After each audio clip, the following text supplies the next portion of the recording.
Good afternoon. That little bird you could hear in the background is called a chiff-chaff, and it flies in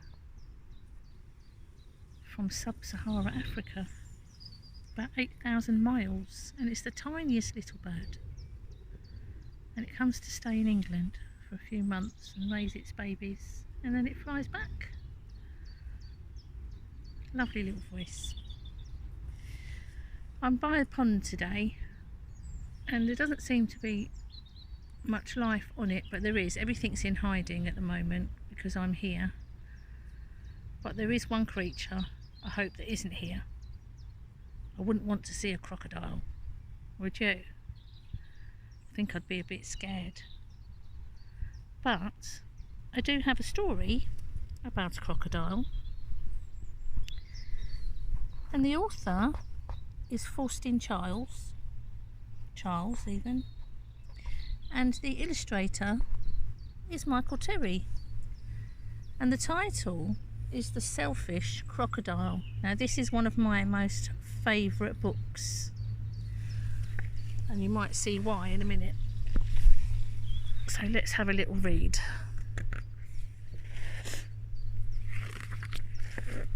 You see lots of animals there. It's a very sunny day, so I might have to move the book every now and again because you might not be able to see the pictures. Right, let's begin. The Selfish Crocodile. Deep in the forest, in the river, lived a large crocodile. He was a very selfish crocodile, and he didn't want any other creature to drink or bathe in the river. He thought it was his river. Every day he shouted to the creatures of the forest, "Stay away from my river.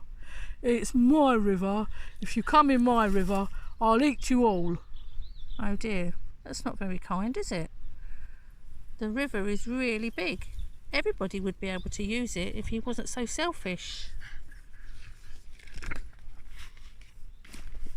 So there were no fish, no tadpoles, no frogs or crayfish in the river. All of them were afraid of the selfish crocodile.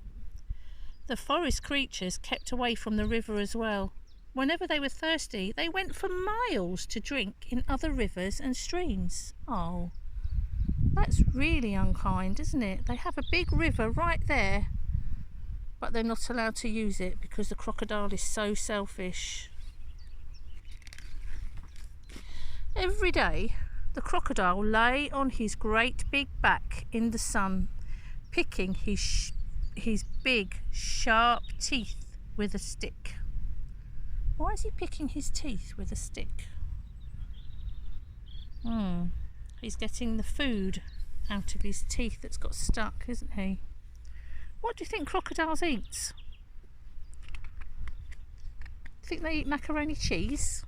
No. Do you think they eat shepherd's pie? No.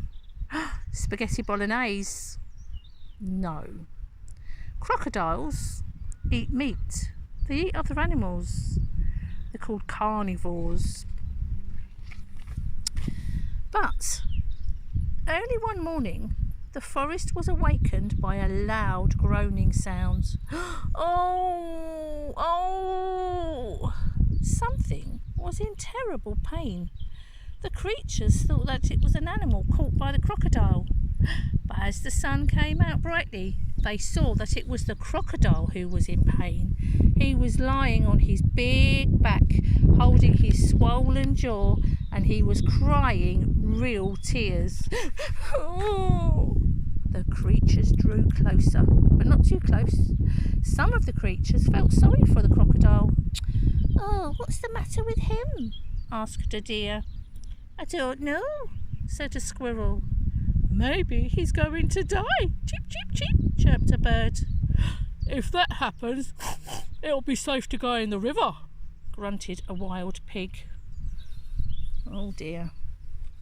I wonder if anyone's going to help him. He hasn't been very kind. He's been quite mean to everybody, hasn't he?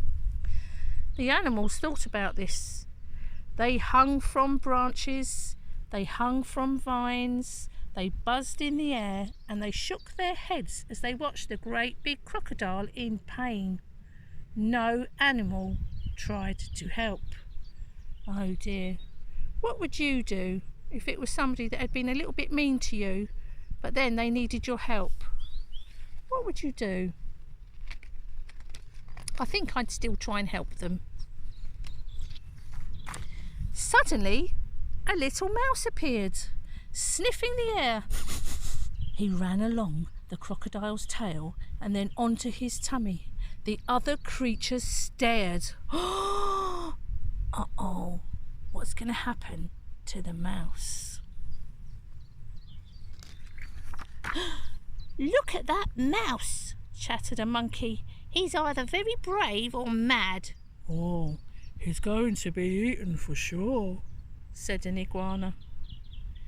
The mouse crept along the crocodile's big neck and into his open mouth. There was a hush in the forest. Oh dear, what do you think is going to happen? He's a very brave mouse. The mouse got hold of something and pulled and pulled and pulled. Then he put it on his shoulder and walked out of the crocodile's mouth. There was a loud cheer from the astonished creatures. Hooray! The crocodile sat up and he said, "Oh, I don't feel any more pain. It's all gone." Then he saw the mouse walking down his tummy, carrying an enormous crocodile tooth on his shoulder. "Your bad tooth was giving you toothache," said the mouse, turning round to face the now smiling crocodile. "Do you want it back?" "Oh, no, get rid of it, and when you've done that, come back, I'll have a present for you." The mouse went and buried the bad tooth under a tree, and when he returned, the crocodile had a nice juicy nut waiting for him. As the crocodile watched the mouse eating the nut, he said to him, "You were very clever getting rid of my toothache, and kind too. I'm so grateful. But what if my toothache comes back?" "Don't worry, I'll help you take care of your teeth," answered the mouse, nibbling. Soon the crocodile and the mouse were best friends. Aww. And one day the crocodile sent all the animals an invitation. "Please come to drink and bathe in the river. I won't hurt you. The river belongs to us all," he said. The creatures weren't afraid to drink and bathe in the river anymore, and although the crocodile was sometimes snappy, they grew to love him, and soon the river was full of fish and tadpoles and crayfish. So you see, because a little mouse helped the crocodile, it made him realise that he was being a little bit mean, and that actually it's really good to have friends, isn't it? So if we feel like being a little bit mean sometimes, if we just stop and think and maybe share what it is we're arguing with our friends over, and then you can both use it and be good friends, can't you? But for now, see you later. Bye.